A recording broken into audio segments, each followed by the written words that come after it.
পরিমিতির আজকের বিষয় বা আলোচনার বিষয় আমাদের হবে হচ্ছে চতুর্ভুজ সংক্রান্ত ক্ষেত্রফল। বিভিন্ন প্রকার যে চতুর্ভুজগুলো আছে তার ক্ষেত্রফল। আমরা ক্ষেত্রফল বিষয়ক যে আলোচনা আমাদের চলতেছে ক্লাস বাই ক্লাস, আজকের ক্লাসটা হচ্ছে চতুর্ভুজ বিষয়ক। এখন চতুর্ভুজের মধ্যে কি কি আছে বা কার কার ক্ষেত্রফল আমাদের জানতে হয়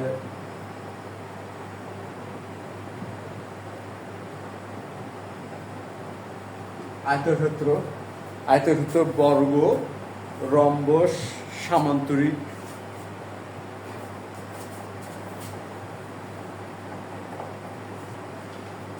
আমরা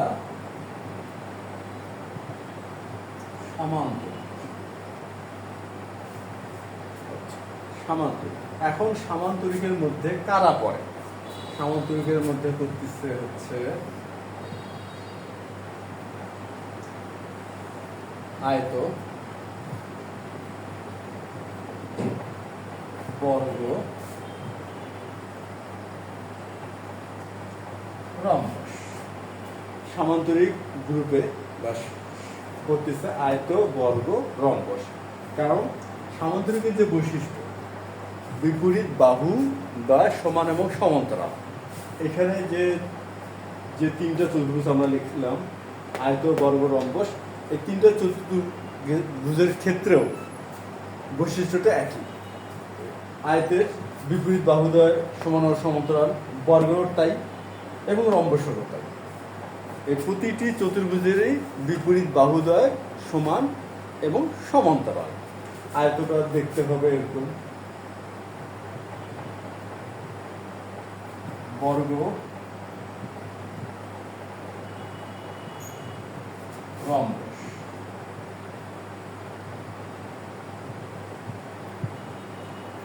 বিপরীত বাহু সমান এবং সমান্তরাল, বিপরীত বাহু সমান এবং সমান্তরাল, বিপরীত বাহু সমান এবং সমান্তরাল। তাহলে এই তিনটা চতুর্ভুজের বৈশিষ্ট্য সামান্তরিকের বৈশিষ্ট্যের সাথে মিলে যায়। এই জন্য আমরা সবগুলোকে একত্রে সামান্তরিক বলতে পারি এবং সামান্তরিক নিজেও একটা সামান্তরিক এবং এটাও এক প্রকার সামান্তরিক। তাহলে এখান থেকে কি সিদ্ধান্ত নেওয়া যায় যে সামান্তরিকের যে ক্ষেত্রফলের সূত্র সেটার সাহায্যে আমরা আয়ত, বর্গ এবং রম্বস এই তিনটারই ক্ষেত্রফল নির্ণয় করতে পারব। এখন আমাদের আরেকটা গুরুত্বপূর্ণ চতুর্ভুজ আছে, সেটা হচ্ছে ট্রাপিজিয়াম।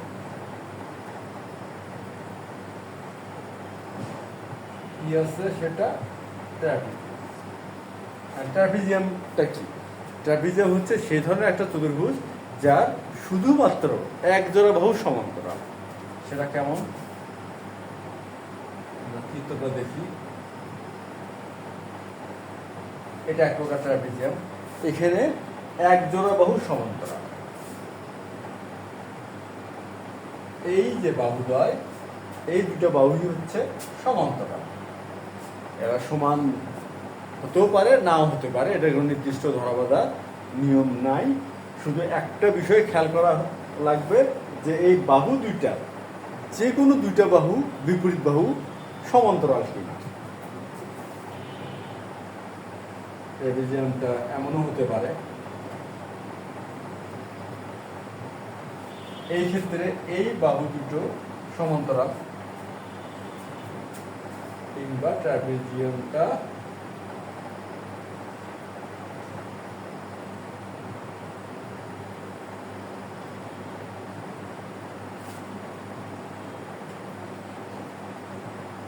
এমনও হতে পারে।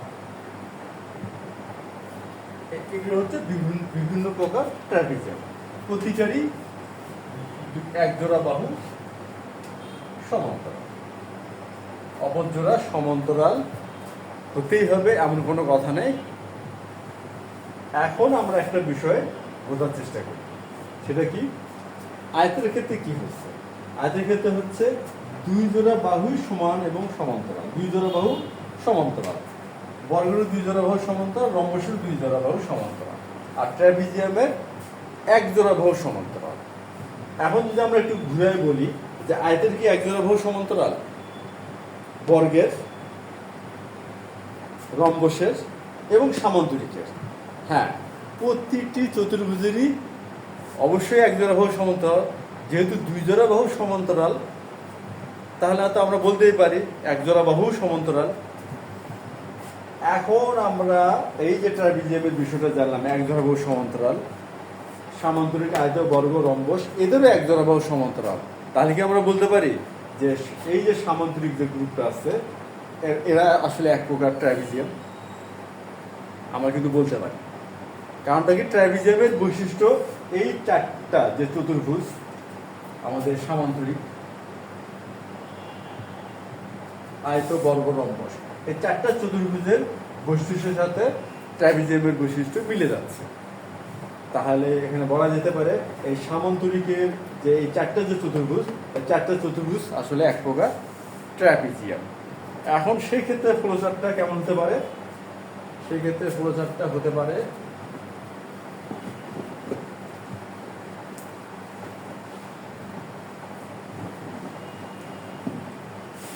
আমরা এই ক্ষেত্রে নতুন কনসেপ্টের, নতুন ধারণা অনুযায়ী আরেকটা ফ্লোচার্ট হচ্ছে ট্রাপিজিয়াম,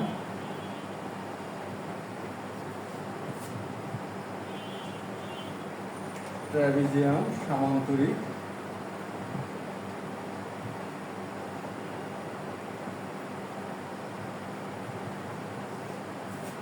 সামান্তরিক থেকে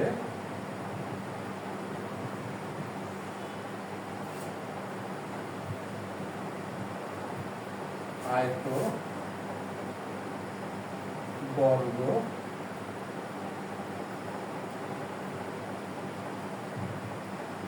রম্বস।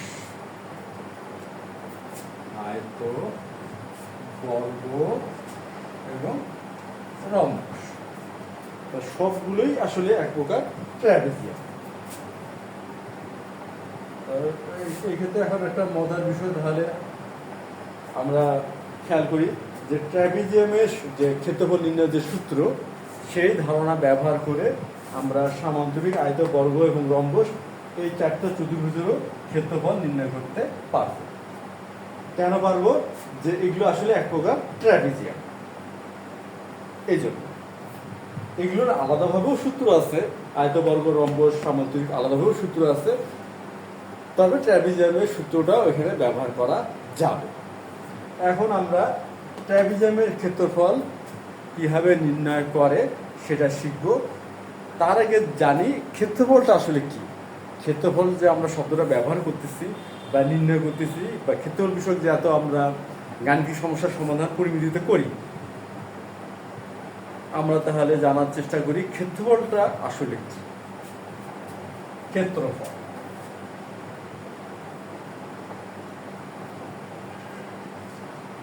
ক্ষেত্রফল হচ্ছে একটি ক্ষেত্র, অর্থাৎ এই ক্ষেত্র, সাপোজ এটা একটা চতুর্ভুজ যেটা কিনা সামান্তরিক, এই ক্ষেত্রটা এবিসিডি ক্ষেত্র কতটুকু জায়গা দখল করে। আমরা যদি এটা কোনো মেঝেতে রাখি বা কোনো ভূমিতে রাখি, সেক্ষেত্রে এই এই আকারের একটা বস্তুকে আমরা যদি কোথাও রাখি, সে যতটুকু জায়গা দখল করবে ওই জায়গাটুকুই আসলে ক্ষেত্রফল। ক্ষেত্র যে জায়গাটুকু কভার করে, অর্থাৎ এই যে জায়গাটা, এই আমরা যদি কোনো জায়গায় এটাকে রাখি, তাহলে এইটুকু জায়গা সে দখল করবে, এই জায়গাটুকুই আসলে ক্ষেত্রফল। এই জায়গাটুকু কি হচ্ছে? ক্ষেত্রফল হচ্ছে। এই জন্য দেখা যায় যে এই আকারে একটা আমরা বস্তুকে কোনো এক জায়গায় রাখবো, সেটা কয়টি রাখা যাবে সেটা আমাদের দেখালো, বের করতে দিল। আমরা প্রথমে কি করি, ওই যে সম্পূর্ণ জায়গাটার ক্ষেত্রফলটা বের করতে করার পর এই সামান্তরিক আকারের যে বস্তুটি তার ক্ষেত্রফল বের করি, করে ভাগ দিই। তাহলে আমরা জানতে পারতেছি যে ওই জায়গাতে এই সামুদ্রিক আকৃতির বস্তু কয়টি রাখা যাবে। তাহলে ক্ষেত্রফলটা হচ্ছে এই কতটুকু জায়গা দখল করে সেই জায়গাটুকুই হচ্ছে আসলে ক্ষেত্রফল। আমরা ক্ষেত্রফল সম্বন্ধে ধারণা নিলাম। এখন আমরা ট্রাপিজিয়ামের ক্ষেত্রফল নির্ণয় করা করব।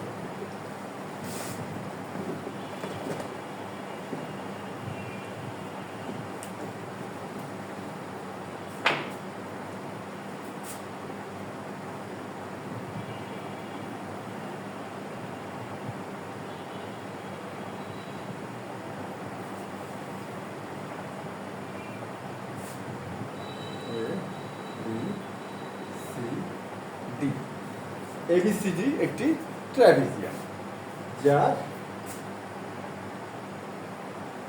AD সমান্তরাল BC, AD এবং BC সমান্তরাল। ABCD একটি ট্রাপিজিয়াম, এটার ক্ষেত্রফল আমরা নির্ণয় করব। এখন নির্ণয় করতে যে আমরা কি করব, প্রথমে BC এর উপরে একটি লম্ব আঁকি, এটা এই লম্ব আঁকলাম, এবং ডি বিন্দু থেকে বিসির উপর আরেকটি লম্ব আঁকি ডি। আমরা এই ক্ষেত্রফল নির্ণয় করার সুবিধার্থে এ এবং বি বিন্দু থেকে এই এবং ডি এফ লম্ব আঁকি নিলাম। এখন আমরা ধরে নিচ্ছি, মনে করি এডির দৈর্ঘ্য এ, এডির দৈর্ঘ্য হচ্ছে এ, এবং বিসি এইটুকু দৈর্ঘ্য হচ্ছে বি। এটির দৈর্ঘ্য এ, বিসির দৈর্ঘ্য বি, এবং উচ্চতা এইচ ধরে নিলাম, উচ্চতা ধরে নিলাম এইচ। এখন আমরা কি করব, মনে করি বি সমান সমান এক্স, বি সমান সমান আমরা কি ধরে নিলাম, এক্স ধরে নিলাম। এখন একটা জিনিস খেয়াল করি, এডি আর ইএফ সমান, এডি আর ইএফ সমান কেন? এই জন্য যে এই লম্ব বিসি আর ডিএফ লম্ব বিসি একই রেখার উপরে দুটি লম্ব অঙ্কন করলে এদের মধ্যবর্তী দূরত্বটা প্রতি ক্ষেত্রে সমান হবে। আর যেহেতু প্রতি ক্ষেত্রে সমান হবে, এখন আমরা যদি যোগ করি তাহলে এই দূরত্ব এবং এই দূরত্বটা সমান হবে। সেই হিসেবে বলতে পারি এডি আর ইএফ সমান, আর এডি যেহেতু এ ধরছি তাহলে এটাও এ, তাহলে ইএফ সমান হলো। এখন তাহলে আমরা কি বলবো, সিএফ সমান তাহলে কত হবে? সিএফ, সিএফ সমান হবে, আমরা বিসি থেকে বি যোগ ইএফ, আমরা পুরো রেখাংশটা বিসি, সেটা থেকে যদি বিই এবং ইএফ এই দুটো রেখাংশের সমষ্টি বাদ দেই তাহলে সিএফ পাওয়া যাবে। বিসির দৈর্ঘ্যটা কত? বি, বিই হচ্ছে এক্স এবং ইএফ হচ্ছে এ। অতএব সিএফ সমান সমান বি মাইনাস এক্স মাইনাস এ। আমরা সিএফ এর মান পেলাম, আমরা কি সিএফ এর মান পেয়ে গেলাম। সিএফ এর মানটা এখানে আমরা নোট করি, নোট করি।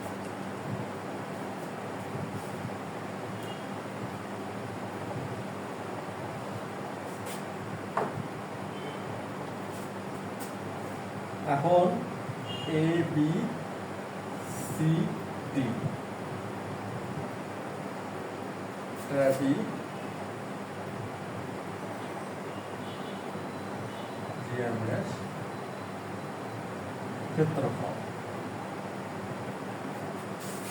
এ বি সি ডি ট্রাপিজিয়ামের ক্ষেত্রফলটা বের করব। এই এখন এ বি সি ডি এই যে ক্ষেত্রটা আছে সে যতটুকু জায়গা দখল করছে তার মধ্যে আমরা কি পাওয়া যাচ্ছে, দুটো ত্রিভুজ আর মাঝখানে হলো একটা আয়তন। লিখতে পারি ত্রিভুজ ক্ষেত্র ABE যোগ আয়তক্ষেত্র AEFD যোগ ত্রিভুজ ক্ষেত্র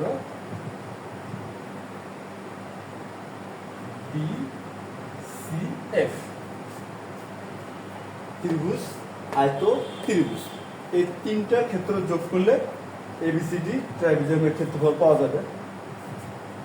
এখন আমরা দেখি ত্রিভুজ ক্ষেত্র এই আমরা ত্রিভুজের ক্ষেত্রফল কি জানি, হাফ গুণন ভূমি গুণন উচ্চতা। হাফ গুণন ভূমি, ভূমি হচ্ছে B যার মান X, উচ্চতা এই যেটা হলো H, যোগ আয়তক্ষেত্র AEFD। AEFD একটা আয়ত, এটা ক্ষেত্রফল কি দৈর্ঘ্য গুণন প্রস্থ। এখন দৈর্ঘ্য হচ্ছে A, প্রস্থ হলো H, A গুণন H। এখন আমরা দেখি ত্রিভুজ ক্ষেত্র DCF। ত্রিভুজ ক্ষেত্র DCF এটা হচ্ছে হাফ গুণন ভূমি গুণন উচ্চতা, হাফ গুণন ভূমি CF, CF এর মান B - X - A, উচ্চতা H আমরা লিখলাম। এখন এখানে একটা প্রশ্ন আসতে পারে যে আয়তক্ষেত্রের ক্ষেত্রফল দৈর্ঘ্য গুণন প্রস্থ। এখন এটা জিনিসটা আমরা একটু খেয়াল করি, একটা আয়তের একটা কম, এখানে আমরা ধরে নেই যে P Q আর M একটা আয়ত, P আর হচ্ছে একটা কর্ণ। এই কর্ণ ওই আয়তকে সমান দুটি ত্রিভুজ ক্ষেত্রে বিভক্ত করছে। সেই ক্ষেত্রে এই দুটো ত্রিভুজের ক্ষেত্রফল যোগ করলেই হবে হচ্ছে আয়তক্ষেত্রের ক্ষেত্রফল হাফ গুণন ভূমি, ভূমি হচ্ছে QR, উচ্চতা হচ্ছে PQ। দুটো ত্রিভুজ হবে, ত্রিভুজ দুটো সমান, এক্ষেত্রে আমরা 2 দ্বারা গুণ করি, 2 2 চলে গেল, 1 হয়ে গেল। QR গুণন PQ, QR হচ্ছে দৈর্ঘ্য, PQ হচ্ছে প্রস্থ, এখান থেকে চলে আসলো দৈর্ঘ্য গুণন প্রস্থ। এটা আয়তক্ষেত্রের ক্ষেত্রফল যেটা আমরা এখানে ব্যবহার করি।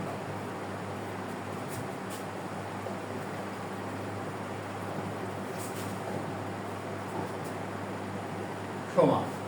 এখন আমরা হাফ HX গুণ করি যোগ AH যোগ half H B - X - A।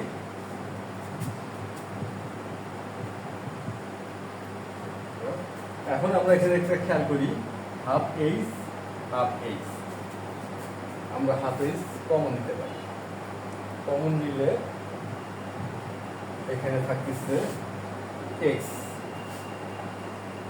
আর এখানে থাকতেছে প্লাস B - X - A যোগ AH সমান হাফ X বিয়োগ হয়ে 0 হলো B - A যোগ AH। এখন আমরা কি করতে পারি, 2 লসাগু H B - A যোগ 2AH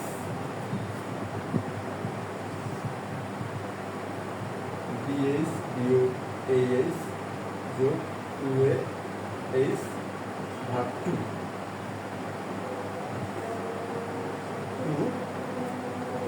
BH।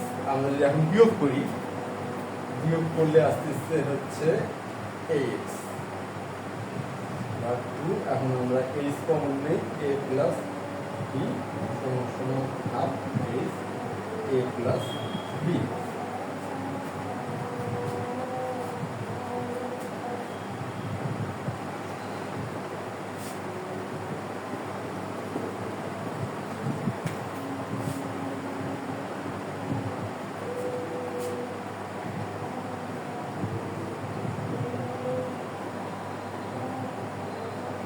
ট্রাপিজিয়াম ABCD এর ক্ষেত্রফল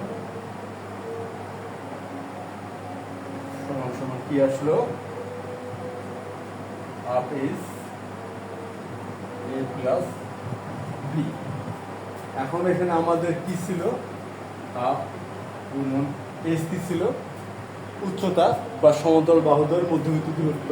আমরা এখানে লিখি হাফ গুণন সমান্তরাল বাহু দ্বয়ের মধ্যবর্তী দূরত্ব গুণন সমতল বাহুদ্বয়ের সমষ্টি।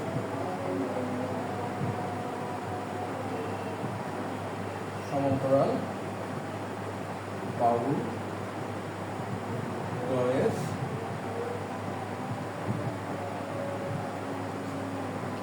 সমষ্টি। এই ক্ষেত্রে আমরা ট্রাপিজিয়ামের ক্ষেত্রফল কি পেলাম? হাফ গুণন সমতল বাহুদ্বয়ের মধ্যবর্তী দূরত্ব গুণন সমান্তরাল বাহুদ্বয়ের সমষ্টি। এখন আমরা এটা মিশাই দিয়ে এখানে রেখে দিই ট্রাপিজিয়ামের ক্ষেত্রফল। ট্রাপিজিয়ামের ক্ষেত্রফল। আশা করা যাচ্ছে যে আমাদের এই যে আজকে যে আলোচনা সামুদ্রিক ডাটা আসলে কি, যেমন সামুদ্রিক আয়তীয় বর্গরম্বসকে আমরা ট্রাপিজিয়াম বলতে পারি, তারপরে ট্রাপিজিয়ামের ক্ষেত্রফল কিভাবে আমরা নির্ণয় করতে পারি, এই যে একটা আমরা আজকে মোটামুটি একটা আলোচনা করলাম এবং গাণিতিকভাবে বিষয়টা দাঁড় করাইলাম। এটা সবাই মোটামুটি বুঝতে পারছো। তা এই পর্যন্তই, ধন্যবাদ।